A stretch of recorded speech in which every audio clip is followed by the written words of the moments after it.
Bueno, el papel de las Fuerzas Armadas en México en la segunda mitad del siglo XX no fue prominente. Su principal misión durante este periodo fue defender la integridad, independencia y soberanía de la nación mexicana.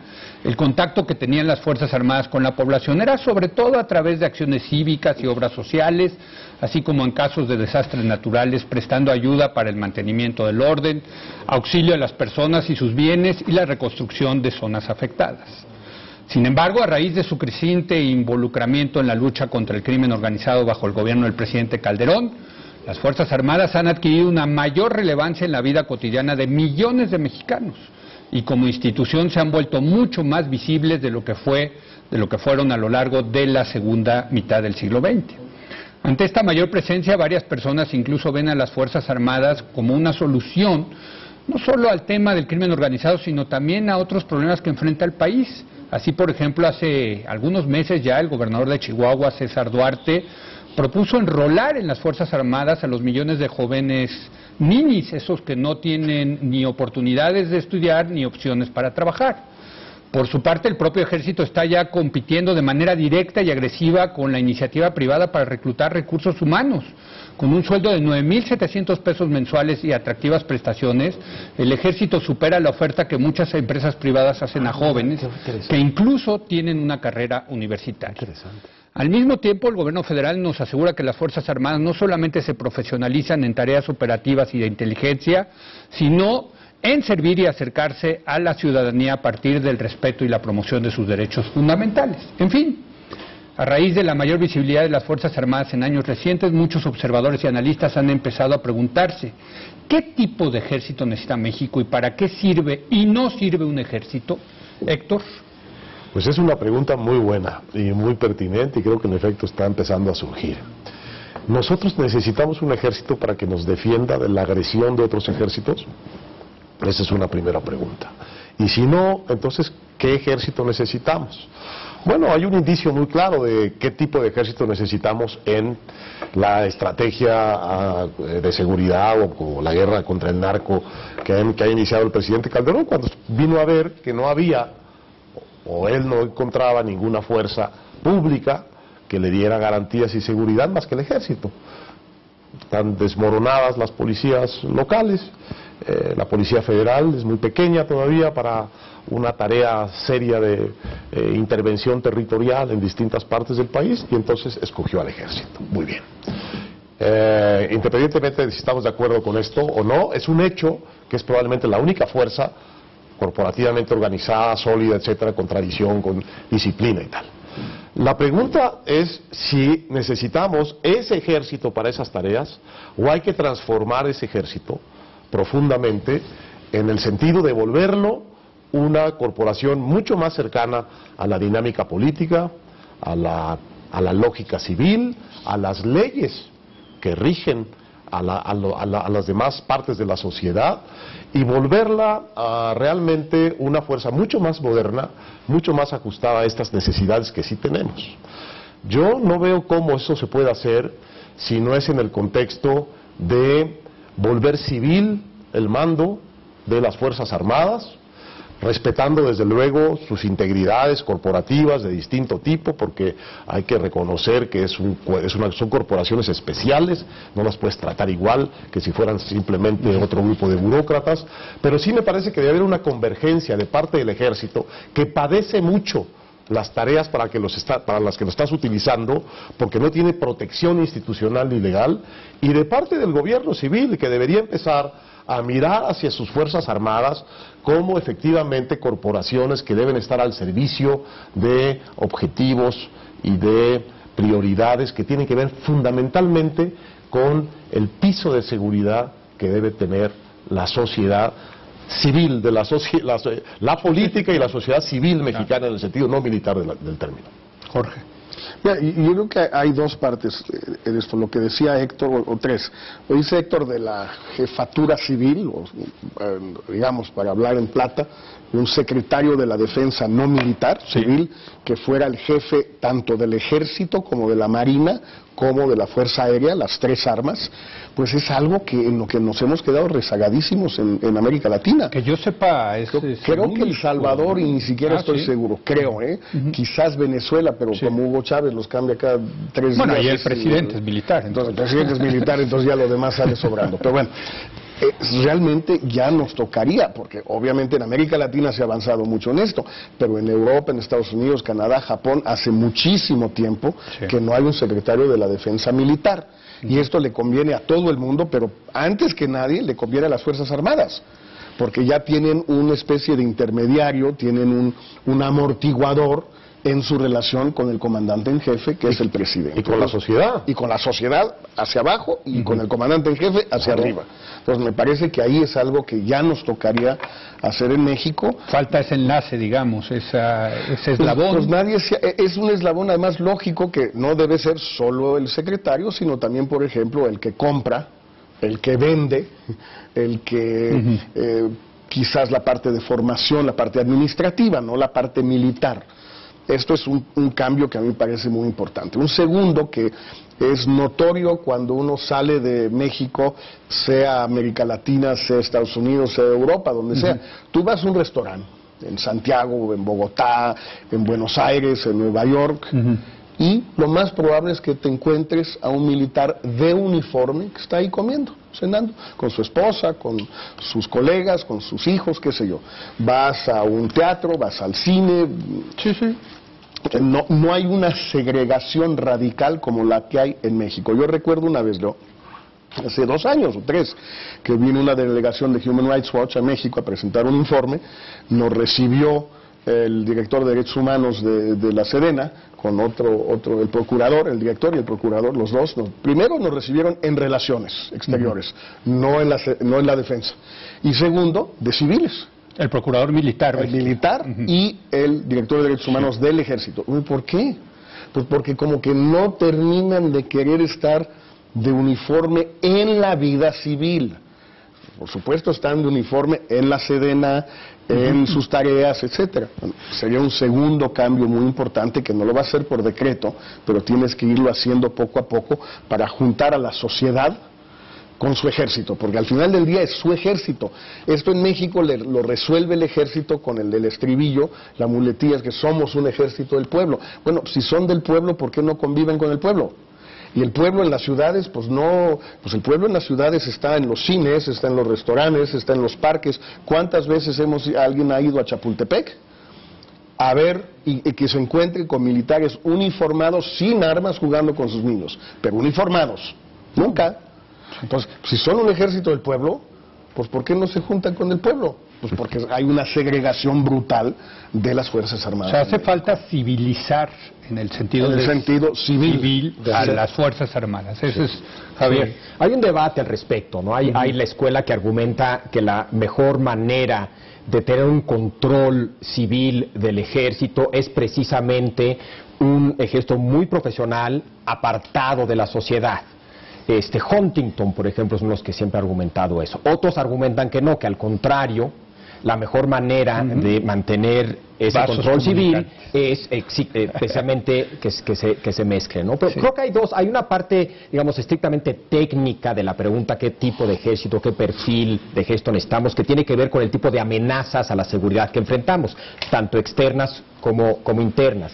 Y hay otra parte que es más política, que tiene que ver con el control civil del ejército, que tiene que ver con el posible papel que podría jugar el ejército en educación, en temas tecnológicos, mujeres en el ejército, el tema que hemos discutido ya del servicio militar, etc. Hay una serie de cosas que claramente tienen que ver con temas que nos afectan a todos como sociedad y no solamente al ejército, como qué tipo de fusiles deben de cargar, eso ya que lo decían ellos, ¿no? Pero en la parte civil, yo creo que el componente más sólido que tiene México, que yo siento que tiene México respecto al control civil de los militares, tiene que ver con la cultura que tienen nuestros militares de aceptar que los controlan civiles. Aunque el secretario de la Defensa es un general y eso debe de cambiar, y estoy totalmente de acuerdo, y sería maravilloso que cambiara como cambió en España, que fuera una mujer y una mujer embarazada la que presidió la defensa. Ese sería un cambio bastante fuerte, tal vez. Primero un hombre embarazado, un hombre embarazado, pues sería lo sí, eso estaría bien. Pero lo que yo sí siento, mi contacto ha sido, tengo poco contacto con soldados, con oficiales o soldados, pero cuando lo he tenido, me queda muy claro que sí hay esa cultura muy arraigada, y qué bueno, porque yo creo que es lo más importante, de subordinación ante el poder civil. Pero qué bueno que tocas eso. Tú dices, yo he tenido poco contacto con el ejército, y creo que todos los que estamos en esta mesa, pues conocemos militares, hemos platicado con ellos, en fin, pero los civiles conocemos muy poco a los militares. Y en ese sentido, hay pocos también civiles que conozcan tan bien al ejército que pudieran ser. No, pero tienes que empezar por algo. ¿No? Sí, estoy de acuerdo. Pero... El primero la va a regar, o sea, seguro.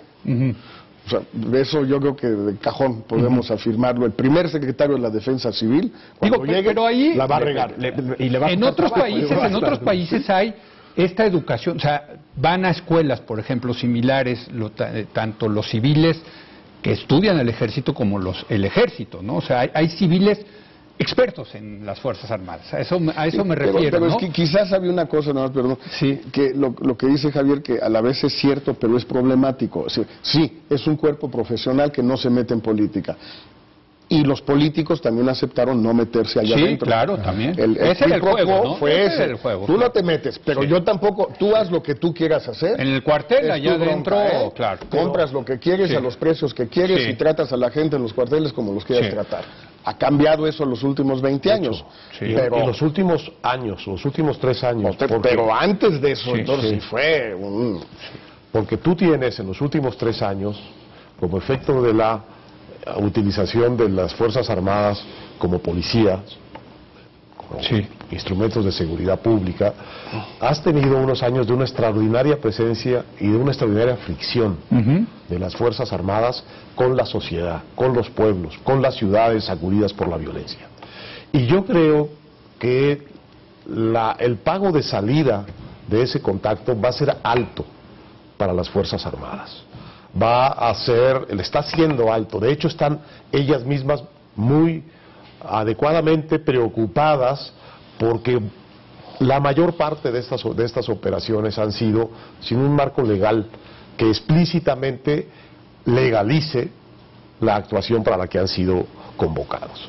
Entonces, me parece que se presenta una coyuntura al final de este gobierno de una reflexión muy profunda, empezando por las Fuerzas Armadas, de cuál es su papel y cuál es su relación con los objetivos fundamentales del gobierno nacional en materia de seguridad o en otros aspectos. Hay un aspecto muy importante que le ha dado gran prestigio al ejército, que es el tema de los desastres naturales.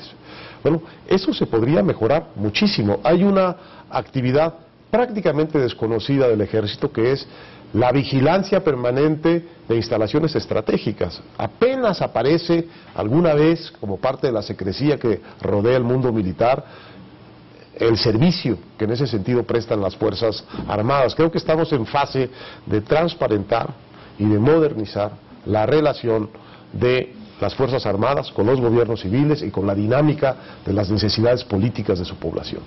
Sí. Yo sí creo que el costo para el ejército de su involucramiento en el tema de la lucha contra el crimen organizado es altísimo, pero un costo que puede también tener es que si algo provoca que se metan a la política los ejércitos, es cuando los involucran en temas que no están directamente relacionados con la seguridad exterior o con la seguridad interior. Y aquí podemos debatir si este es un tema de seguridad, si era un problema de seguridad nacional, etcétera. Pero yo ya empiezo a escuchar a militares empezar a hacer declaraciones respecto a la situación que a mí me preocupa mucho.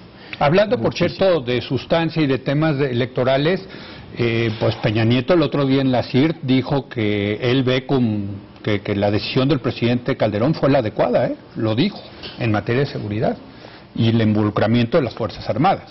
Pero ahí hay un círculo vicioso, o sea, a todos los presidentes les ha tocado, por lo menos desde Salinas.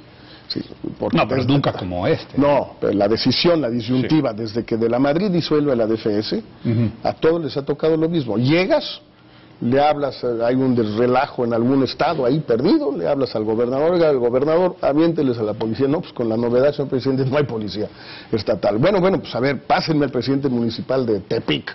A ver, échenle la policía. No, pues aquí no tenemos eso. Bueno, entonces díganle a la policía federal. No, policía federal en México hace 20 años que ya no hay. Pues el ejército. Bueno, esa dinámica solo la vas a cortar cuando decidas, uno, no usar el ejército, y dos, construir la Policía Federal que necesitas, pero hacerlo a fuerza. ¿A fuerza por qué? Porque tú solito, como Ulises, te ataste las manos para no poder recurrir al ejército, porque si no, cada vez lo vas a hacer. Sacarlos de los cuartos. No sacar, porque si no, no vas a construir la policía que vimos en Colombia. Pero ahí tienes una opción, y ahora vamos a que está militarizada, por cierto. Claro, sí, pero una es civil. opción, una opción para el ejército que necesitas, porque está claro que lo necesitas para estas tareas de seguridad pública. Alguien lo tiene que hacer. Claro. Es no solo poner el ejército bajo una administración civil, sino darle al ejército un cuerpo adicional que no tiene, que sea el equivalente de la gendarmería, de los carabineros chilenos, o de la policía militar colombiana, o de la policía, la Guardia Civil española. La Guardia Civil española. Para que desde ahí, con ese cuerpo especializado en eso, puedas llevar adelante las tareas. Ahora, una de las consecuencias del descuido profundo de las materias de seguridad y de la separación de las Fuerzas Armadas del proceso político normal del país es que nadie se ha preguntado nunca con seriedad cuántos deben ser. ¿Tenemos el ejército adecuado o no tenemos en su tamaño? ¿Cuánto es el presupuesto? ¿Es correcto o no es correcto? Pero en el caso de la Policía Federal, sí tenemos un referente de una policía exitosa, que es la colombiana. Acabamos de estar ahora en Colombia hablando, por cierto, con el general Naranjo, que es el director de esta policía. Y si haces la proporción, te digo rápido, deberías tener, para estar en condiciones parecidas proporcionalmente a la policía colombiana, que tiene 165,000 efectivos, correcto, aquí tendrías que tener como 450,000. Nada más que no hay policías estatales y municipales en Colombia. Aquí tampoco. En donde los necesitas, no hay. Estoy de acuerdo. Entonces, estás hablando de 450,000, y ellos dicen que están bajos, que necesitan 20,000 más. Sí. Y tenemos 35. Dicen que tenemos 60, pero operativos. No, 35,000. Tenemos 35,000 operativos y 60,000, porque han invertido mucho en policía de escritorio, lo cual está muy bien, importante. En policía de inteligencia. No estoy. Pero operativos tienes 35. Necesitas. Hace mucho. Para estar como Colombia necesitarías un aumento a 450,000. No nos hemos preguntado qué ejército necesitamos, de qué tamaño y para qué. Creo que esas cosas empiezan a ser indispensables, diría yo, ¿no? Javier, un último comentario para irnos. No, bueno, es algo que hacen de manera sistemática varios países cada X tiempo, es sentarse y preguntarse ahora cuáles son nuestras nuevas amenazas. Pero ¿quién es? Cuando dices que el país es el Parlamento, es el Ejecutivo, ¿quién es? Es el Ejecutivo. Bueno, funciona de distintas maneras. Es que eso es importante. En Inglaterra, por ejemplo, ahora cuando asume Cameron, se vuelve primer ministro, hay una persona dentro del aparato ejecutivo responsable de hacer esa revisión. Es un civil, claro. Pero ese es el tema. ¿Quién debería ser eso? No, claro, un civil. Bueno, de eso no hay la menor duda. Por eso, pero ¿quién tiene las herramientas, el conocimiento? Aceptemos eso también, la lógica de la maduración lenta de las cosas. Claro. Estás partiendo de cero. No puedes pasar de cero involucramiento civil a entregarle un ministerio de defensa a un civil. No, eso no puede ser. Tiene que ser una transición. Y parece más un tema como para de un gobierno recién electo que para un gobierno en campaña, me parece. Para un candidato. Interesante, Sería interesante a lo mejor una comisión ahí civil, militar, que pudiera hacer ese... Que venga del propio ejército. Si tú haces explícitas las preocupaciones que tiene el ejército, te vas a dar cuenta que le urge eso que decía Jorge, una especie como de colchón, de intermediario. De eslabón, está muy bien. Un eslabón funcional políticamente para ellos. Interesante. Bueno, pues vamos a hacer una pausa y ahora regresamos a iniciar el tema de la semana. ¿Cuál debe de ser el papel del presidente de la República durante el proceso electoral del 2012? Quédese aquí en Foro TV, que continúa la hora de opinar.